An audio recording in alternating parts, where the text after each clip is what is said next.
আর এটা হচ্ছে নিম্ন। এবারে এই মধ্যম প্রবাহে যদি কিছু কাজ করে, আমরাও কাজ করি, আমরা খাই, তোরা খাস, তোরা পড়ছিস, আমি পড়াচ্ছি, তেমনি উচ্চ প্রবাহেও কিছু কাজ থাকে এবং নিম্ন প্রবাহেও কিছু কাজ থাকে। তেমনি আজকে আমরা স্পেসিফিকলি পড়ব মধ্যম প্রবাহে নদী কি কি ধরনের কাজ করে। এবারে উচ্চ প্রবাহে নদীর মেন কাজ কি? ক্ষয় করা। এটা আমরা একটু জেনে রাখি। আচ্ছা, তারপরে কি? আচ্ছা, তাহলে এখান থেকে বল তোরা গঙ্গা নদীর উৎপত্তি করলি গঙ্গোত্রী হিমবাহ। আচ্ছা, কেউ হরিদ্বার ঘুরতে গেছিস? কেউ হরিদ্বারের নাম জানিস? আচ্ছা, নাম জানিস। হরিদ্বার থেকে উৎপত্তি স্থল থেকে হরিদ্বার পর্যন্ত গঙ্গা নদীর মধ্য উচ্চ প্রবাহ, তারপরে মধ্য প্রবাহ কোনটা? হরিদ্বার থেকে কতখানি মুর্শিদাবাদের মিঠিপুর অবধি হচ্ছে এই নদীর মধ্য প্রবাহ, এবং তারপরে মুর্শিদাবাদ থেকে কোথায় পড়েছে? গঙ্গা নদী কোথায় পড়েছে? বঙ্গোপসাগর। বঙ্গোপসাগর অবধি নদীর নিম্ন প্রবাহ। এইটুকুনি ক্লিয়ার সবার কাছে? সবাই বুঝতে পেরেছিস? হ্যাঁ। আচ্ছা, এবার আগের দিন রাতে তারা এই ঘরটা সুন্দর করার জন্য রং করে থাকে, ঠিক আছে? তাহলে কোন কোন সম্প্রদায়ের লোক এই ঘরগুলো রং করে থাকেন? তুমি দাঁড়াও, বলো। কালী পূজা না, কোন সম্প্রদায়ের মানুষ, সম্প্রদায়ের লোকগুলো এই রংগুলো করে থাকে? তারপরে দেখো সবাই, এই তীর্থে রাঢ়বঙ্গের কৃষিজীবী সমাজের প্রাচীন উৎসব গোবর্ধনা, অলক্ষ্মী বিদায়, কারাকুটি, গরুকুটা প্রভৃতি পালিত হয়। সমগ্র ঘরবাড়ি এই সময় মেরামতি করা হয়। তার মানে এই কালী পূজার আগে, মানে বিশেষ বিশেষ উৎসবে তারা কি করে? ঘরগুলো সব মেরামতি করে, যেমন ঘরটা যেন সুন্দর হয়। কারণ দেখি আমরা কি অনুষ্ঠানের সময় বাড়ি অনেক আত্মীয়রা আসে, তো সেই আত্মীয়রা এসে যাতে আসে এবং তাদের কাছে তাদের বাড়ি ঘরকে প্রেজেন্ট করার জন্য তারা যারা সুন্দর দেখায়, সেই জন্য তারা কি করে? পুরো ঘরটাকে তার আগের দিন, কোনো অনুষ্ঠানের আগের দিন ভালো করে কাদামাটি দিয়ে প্রলেপ দেয় এবং সেই ঘরটাকে নানা রকম ছবিতে ভরিয়ে তোলে। তারপরে দেখো এই ছবিগুলো কেমন হয় সেগুলো দেখো। মূলত জ্যামিতিক আকারের আশ্রিত বর্ণ সমাবেশে রচিত হয় সমতল দেওয়াল চিত্র। তাহলে এই দেওয়াল চিত্র কেমন হয়? আমি এখনই লিখব, তোমরাই কিন্তু আমাকে বলবে আমি তখন লিখব, ঠিক আছে? আচ্ছা, তোমরা কি বলতে পারবে কিছুদিন আগে আমরা 8ই মার্চ, কিছুদিন আগে আমরা একটা দিন পেরিয়ে এলাম, সেই দিনটা কি বলতে পারবে? Women's day, international women's day, মানে আন্তর্জাতিক নারী দিবস আমরা পেরিয়ে এলাম। আচ্ছা, তোমরা বলতে পারো যে বইয়ের পরেও, বই থেকে তো আমরা অনেক কিছু ইনফরমেশন পাই, কিন্তু বইয়ের বাইরেও যদি আমরা নিউজ পেপার দেখি বা খবর শুনি, তাহলে দেখতে পাবো নারী শিক্ষা, নারী আন্দোলন, স্বাধীনতা এসব নিয়ে কিন্তু অনেক চর্চা। এর কারণটা বলতে পারবে? এর প্রশ্নটা তো আমাদের মাথাতে আসে। এর কারণটা হচ্ছে, যদি ইতিহাস আমরা দেখি, তাহলে ইতিহাস যদি দেখি তাহলে আমরা রানী লক্ষ্মীবাঈয়ের নাম আমরা পাচ্ছি। মোটামুটি আমরা 19 শতকে এলাম। আচ্ছা, তোমরা বলো তো 19 শতকে এই সময় বাংলার কি অবস্থা? সময় তোমরা সবাই জানো যে একটা পলাতক অমর চ্যাটার্জি এবং তার কয়েকজন সহকর্মীকে প্রায় 2 মাস আশ্রয় দিয়ে রাখলেন, তিনি রিলিজ রাখলেন। তাহলে পলাতক মানে কি?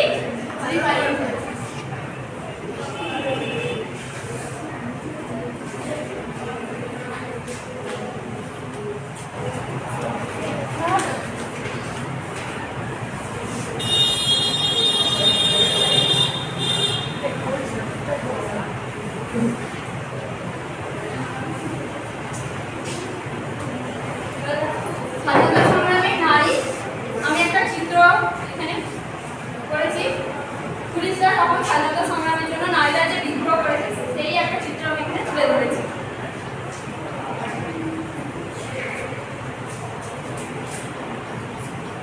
জেলের একটা মডেল তৈরি করেছি, এটা হচ্ছে সেলুলার জেল। যেটা তৈরি হয়েছিল 1906 সালে। সেখানে এটা কবে বলেছি? 1906 সালে আন্দামান নিকোবর সেই অত্যাচার থেকে মুক্তি পাওয়ার জন্য বেশ কিছু মডেলের প্রবর্তন হয়েছিল ভারতবর্ষে। তার মধ্যে অন্যতম একজন ছিলেন, তিনি থেকে গৌতম বুদ্ধ। আচ্ছা, বুদ্ধ নামটা কিন্তু প্রথমে ছিল না। গৌতম বুদ্ধের আগের নাম ছিল কি? সিদ্ধার্থ। তেনার জন্ম হয়েছিল নেপাল নামে একটি দেশে। তোমরা সবাই নেপাল দেশের নাম জানো তো? নেপালের কপিলাবস্তু নামক এক শহরে গৌতম বুদ্ধের জন্ম হয়। প্রথম জীবনে তার নামই ছিল সিদ্ধার্থ। কি নাম ছিল? সিদ্ধার্থ। পরবর্তীকালে তিনি সেখান থেকে বিবাহের পর তার একটি পুত্র হয় রাহুল, তার নাম রাহুল। তারপরে তিনি সংসার ধর্ম ত্যাগ করেন। ত্যাগ করে তিনি কি চান? তিনি চান যে তিনি সন্ন্যাসী হবেন। তখন তিনি গৃহ ত্যাগ করে তিনি সেখান থেকে চলে আসেন কোথায়? ভারতবর্ষের দিকে। সেখানে এসে তিনি যে সন্ন্যাস ধর্ম নেন সেই সময়টাকে বলা হয় বা সেই কর্মকে বলা হয় মহাভূমিষ্কম। সবাই বলো আমার সাথে, মহাভূমিষ্কম। খুব ভালো। আচ্ছা, বাংলাদেশের অন্তর্গত তুমি বলো বিক্রমপুরী। খুব ভালো প্রশ্ন। তিনি রবীন্দ্রনাথ ঠাকুরের সাহিত্য অনুরাগী ছিলেন এই আচার্য জগদীশ চন্দ্র বসু। তিনি প্রথম আবিষ্কার করেন এই গাছের প্রাণ আছে, ঠিক আছে। তিনি তার রচিত বাংলা রচনা গ্রন্থগুলি তিনি এই অব্যক্ত গ্রন্থ 1920 সালে প্রকাশিত হয়। তাহলে কত সালে প্রকাশিত হয় অব্যক্ত গ্রন্থ? 1920 সালে। খুব ভালো। তিনি 1937 সালে তার পরলোক গমন হয়, ঠিক আছে। বুঝতে পেরেছো? এটা তোমাদের একটা মডেল দেখাচ্ছি, দেখো তো মডেলটা দেখে তোমাদের কি মনে হচ্ছে? এটা কিসের মডেল? সবাই দেখো মডেলটা, সবাই বুঝতে পারছো এটা কিসের মডেল? বলো বলো বলো। গাছের, হ্যাঁ ঠিক বলছো। আচ্ছা, এটা তোমরা দেখে কি? এটা একটা জীবিত গাছ। সেটাই আজকে আমরা পড়ব। তাহলে আজকে আমরা পড়ব হচ্ছে বাস্তুতন্ত্রের কার্যগত বৈশিষ্ট্য। বাস্তুতন্ত্রের কার্যগত বৈশিষ্ট্যের মধ্যে কি কি পড়ে? বাস্তুতন্ত্রের কার্যগত বৈশিষ্ট্যের মধ্যে পড়ে হচ্ছে খাদ্য শৃঙ্খল, খাদ্য চালক, শক্তি প্রবাহ আর পরিপোষক চক্র। তাহলে প্রথমে আমরা আসি খাদ্য শৃঙ্খল। খাদ্য শৃঙ্খল, শৃঙ্খল কথাটার সঙ্গে কি মনে হচ্ছে? আমরা যে ব্যাপার মনে হচ্ছে শৃঙ্খল মানে তো তাই বুঝি। প্রত্যেকে আমরা লোহার শিকল দেখেছি, লোহার শিকল করে এইভাবে আটকানো থাকে। সেরকম আমাদের পরিবেশেও খাদ্য খাদ্যরা এরকম চেনের মতো থাকে। দেখো আমি একটা মডেল বানিয়েছি, এখানে তোমাদের দেখাচ্ছি। আমি একটা জলাভূমির বাস্তুতন্ত্র বানিয়েছি। দেখো জলাভূমির বাস্তুতন্ত্রে সব থেকে নিচে থাকছে হচ্ছে প্ল্যাঙ্কটনরা, তারপর থাকছে দেখো চিংড়ি মাছ। এই যে সব থেকে নিচে এদেরকে বলা হয় উৎপাদক। তারপর যারা থাকছে তাদেরকে বলছি প্রাথমিক খাদক। তারপর থাকছে তাদেরকে বলা হচ্ছে গৌণ খাদক। তারপরে গৌণ খাদকে যারা খায় তাদেরকে বলি আমরা প্রগৌণ খাদক। প্রগৌণ খাদকে যারা খায় তারা হচ্ছে সর্বোচ্চ খাদক। তো এই উৎপাদক থেকে সর্বোচ্চ খাদক অবধি শক্তিটা কিভাবে যাচ্ছে? এটা তো চেনের মতো রয়েছে। শক্তিটা কিভাবে যাচ্ছে? আমরা একটু চার্টটা দেখি। একটু চার্ট দেখো, তোমরা সবাই দেখতে পাচ্ছ চার্টটা?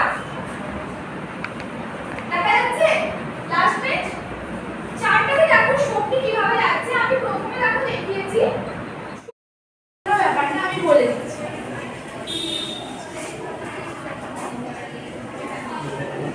তাহলে 1890 থেকে 2000 কি হচ্ছে?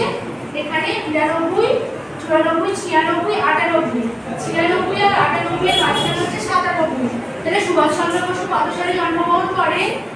1897 খ্রিস্টাব্দে, ঠিক আছে। তারপরে আমি কি বললাম যে সুভাষচন্দ্র বসু আইসিএস পরীক্ষায় কত খ্রিস্টাব্দে উত্তীর্ণ হয়েছিলেন? সেটা হচ্ছে দেখো 1920 খ্রিস্টাব্দে।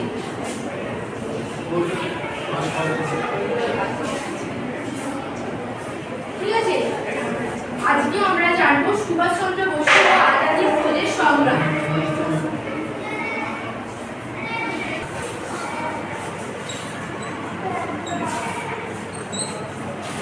এরপর সুভাষচন্দ্র বসু দ্বিতীয় বিশ্বযুদ্ধকালীন সময়ে তিনি ভারতকে কোন দেশ অধীন করে রেখেছিল? বলো। হ্যাঁ, দেশটার নাম হচ্ছে বসু। ব্রিটিশের থেকে সাহায্য পাওয়ার জন্য তিনি কি করেছিলেন? তিনি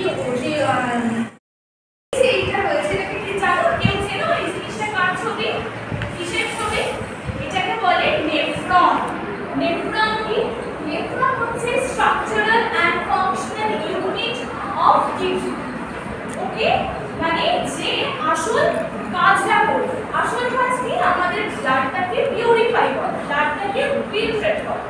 ওকে, তো যে ফিল্ট্রেশনের পর যে ওয়েস্ট মেটেরিয়ালগুলো অ্যাকিউমুলেটেড হবে সেই ওয়েস্ট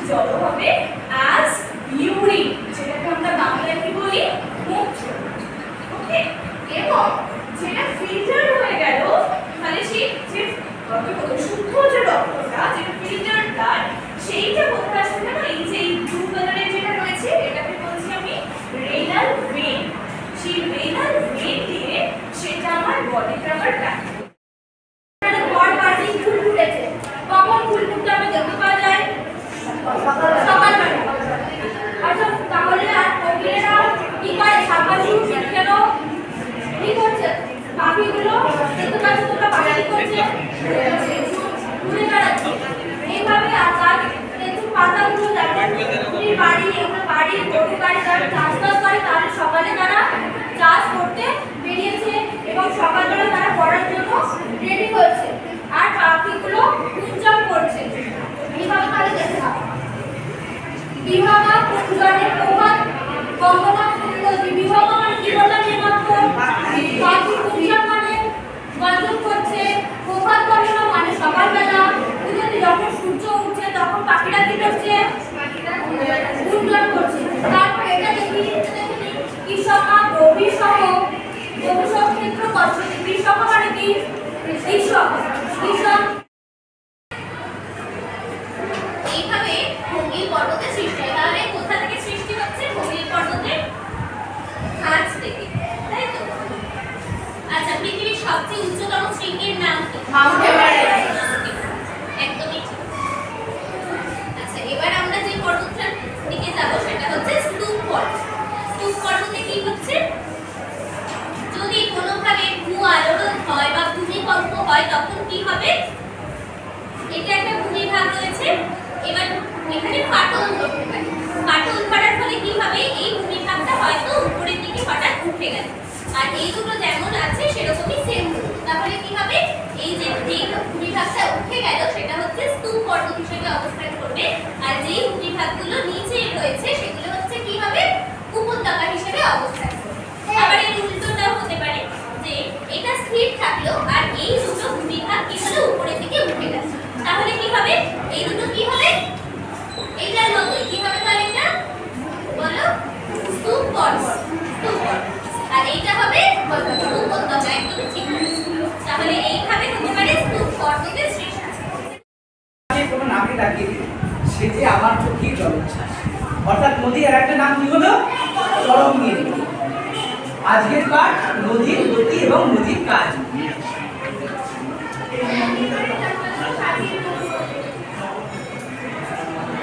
নদী কাকে বলে?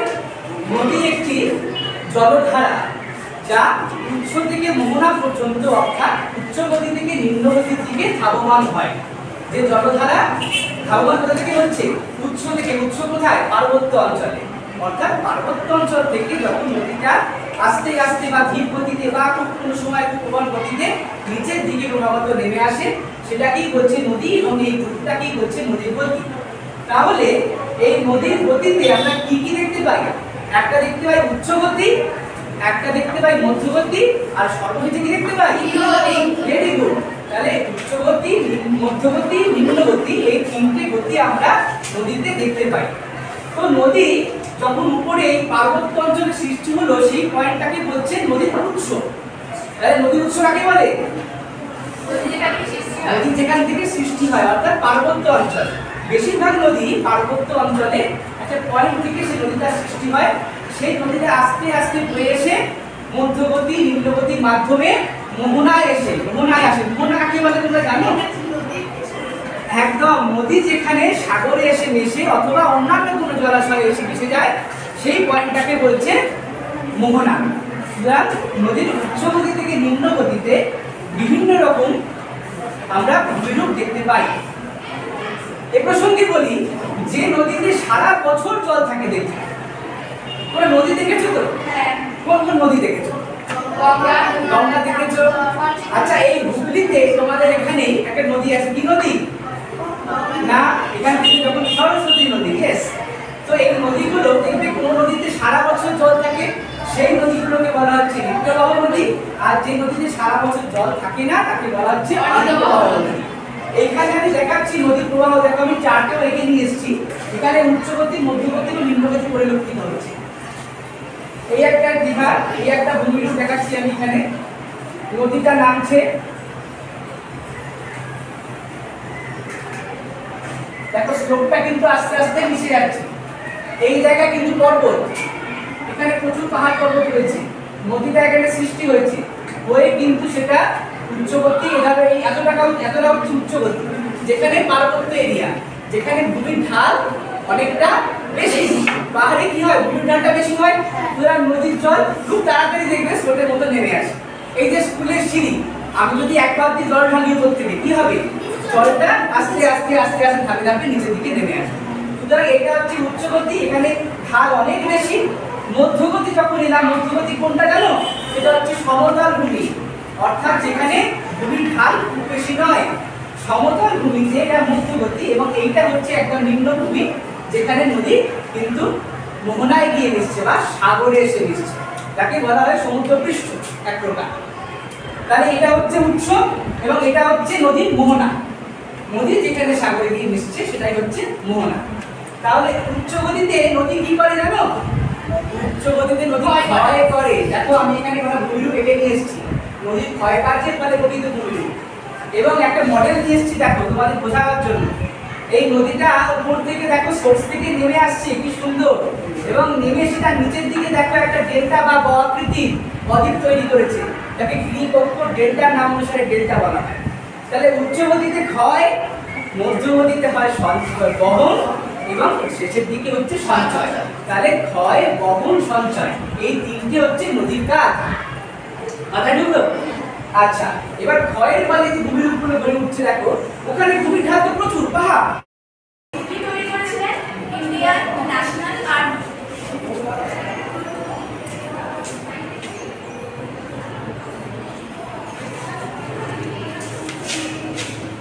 which is shortly known as INA, which included a women's regiment. In 1941, the British government put Subhash under house arrest. 1941 সালে ব্রিটিশ গভর্নমেন্ট কি করে অভিজ্ঞতা সেটা নিয়ে এই ন্যারেটিভটা রয়েছে। Looking pale and thin, with a bushy half-grown beard, Subhash was reclining on ওখানে নিজেদের খাবার তৈরি করে পাতার মধ্যে, ঠিক আছে? তাহলে গাছেদের রান্নাঘর আমরা কাকে বলবো? পাতাকে বলবো, ঠিক আছে?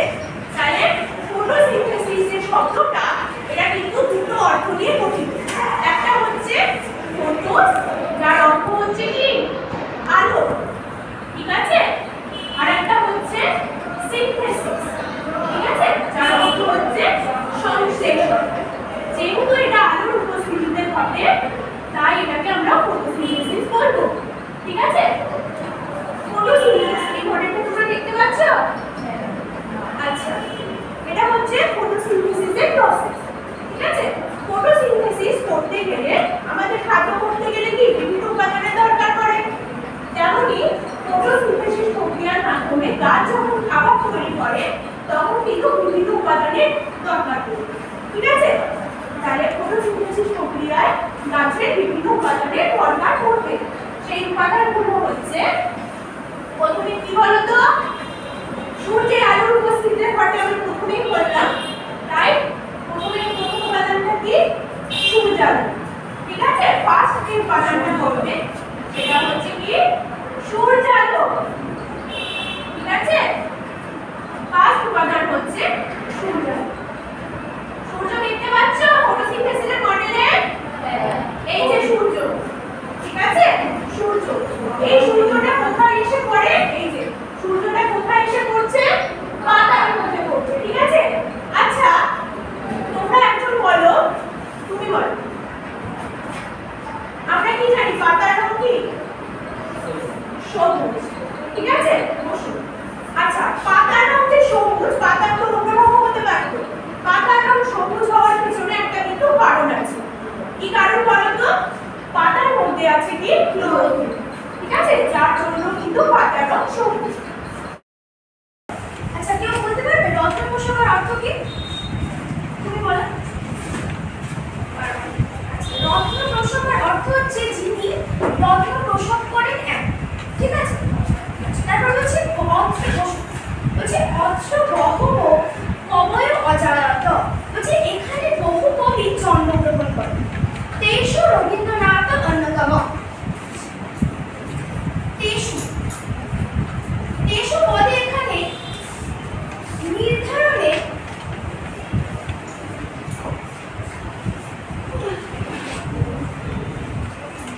সপ্তমী বিভক্তি আছে।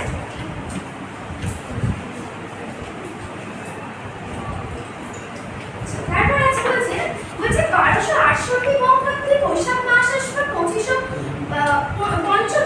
দিবসে কলিকাতা নগরীর জোড়াসাঁকো কল্পে সম্ভ্রান্ত ঠাকুর পরিবারের সহজাত।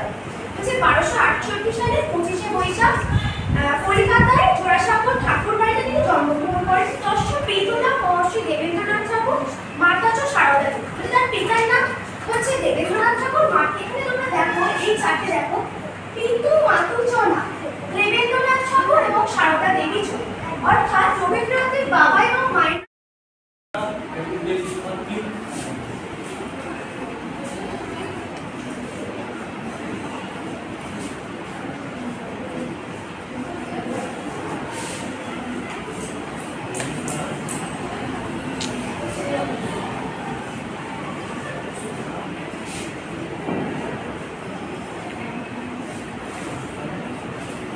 मौर्य एम्पायर का सबसे प्रमुख राजा थे बिंदुसार, अशोका और चंद्रगुप्त मौर्य। चंद्रगुप्त मौर्य के बेटे बिंदुसार और उनके लड़के थे अशोका।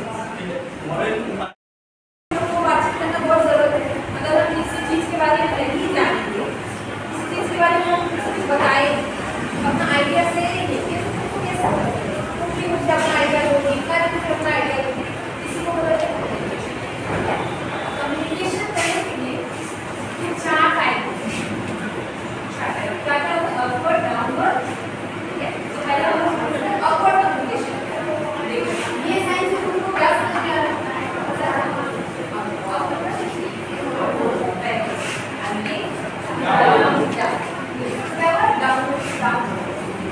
तो upward communication हुआ, downward communication हुआ, ऐसे हम बताए हैं चार। तो मैं बताओ तो टू टाइप्स बताओ क्या क्या होता है। says the jungle, right? Yes. Now tell me one thing. Is it possible for a human being to stay with the animals? No, right? But what happens if a man's child grow up with the animals, learn their lifestyle, the jungle rules? What happens? We will learn that in our today's lesson. So today's lesson will be Mowgli among the wolves. Okay?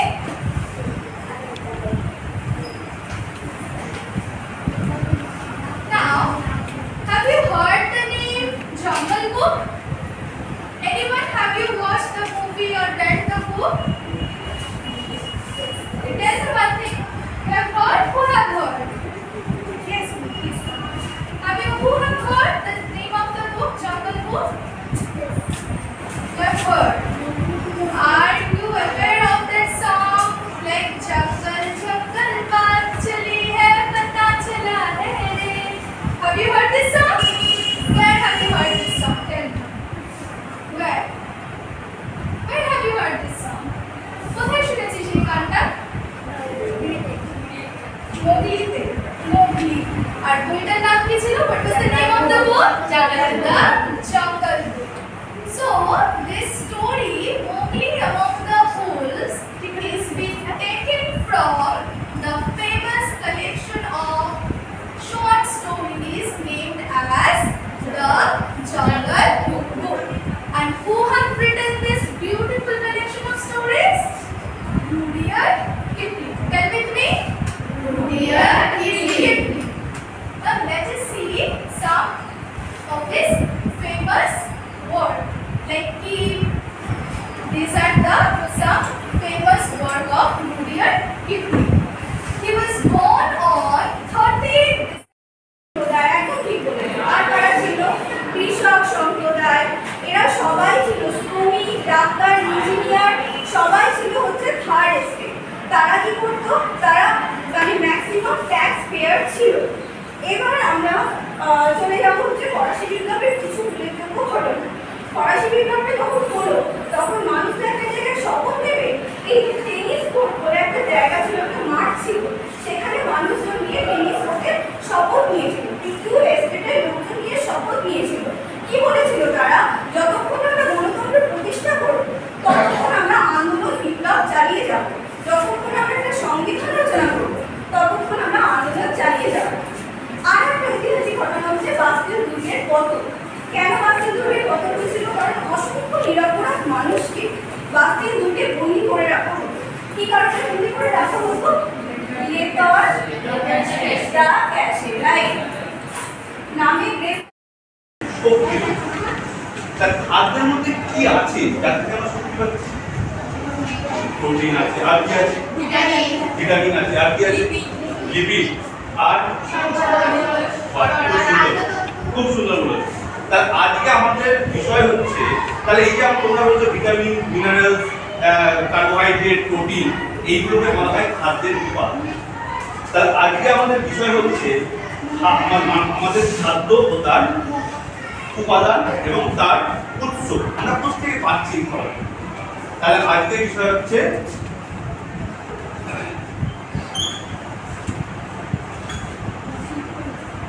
বিভিন্ন প্রকার খাদ্যের উপাদান ও পরিপোষকের উৎস। এবার তোমরা বলতে পারো স্যার পরিপোষক কি? তাহলে আজকে আমরা এই বিষয় নিয়ে আলোচনা করবো খাদ্যের উপাদান। আমরা যে খাবারটা খাচ্ছি তাতে দুই ধরনের উপাদান থাকে মূলত। তাহলে খাদ্যের উপাদান একে আমরা দুই ভাগে ভাগ করি। একটাকে বলা হয় পরিপোষক, এটার ইংরেজি নাম হচ্ছে নিউট্রিয়েন্ট, ঠিক আছে? আর একটাকে বলা হচ্ছে অপরিপোষক, মানে হচ্ছে নন নিউট্রিয়েন্ট, ঠিক আছে?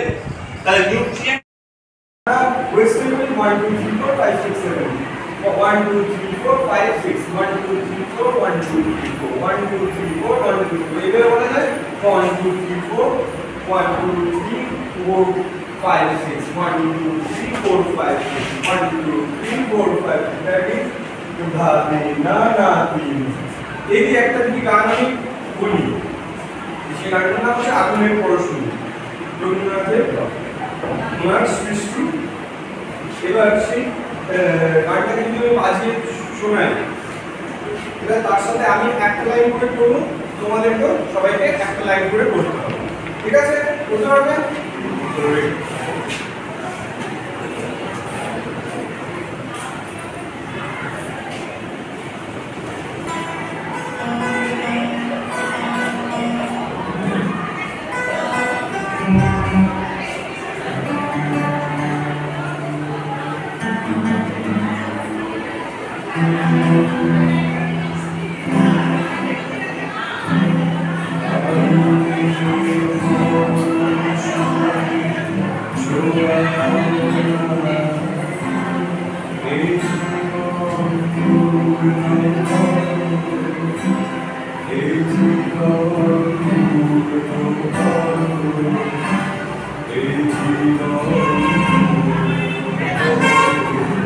এবার আমার সাথে তোমাদেরকেও গাই করো।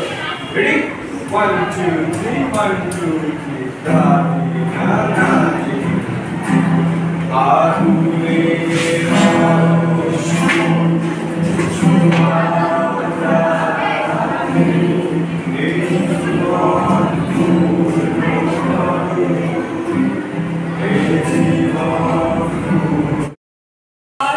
several notable works of Rabindranath Tagore, and these are Gitanjali, Pora, and Polybai. These were later translated in English. Now, the poem that I am going to teach you today is The Hero, and this poem is written by Rabindranath Tagore. Now, this poem is taken from a Bengali poem named Veer Purush. Now, in this poem, the boy is the speaker who, in his imagination, wants to save his mother from dacoits. Okay, you know who are the dacoits? Okay, people who come to loot gold.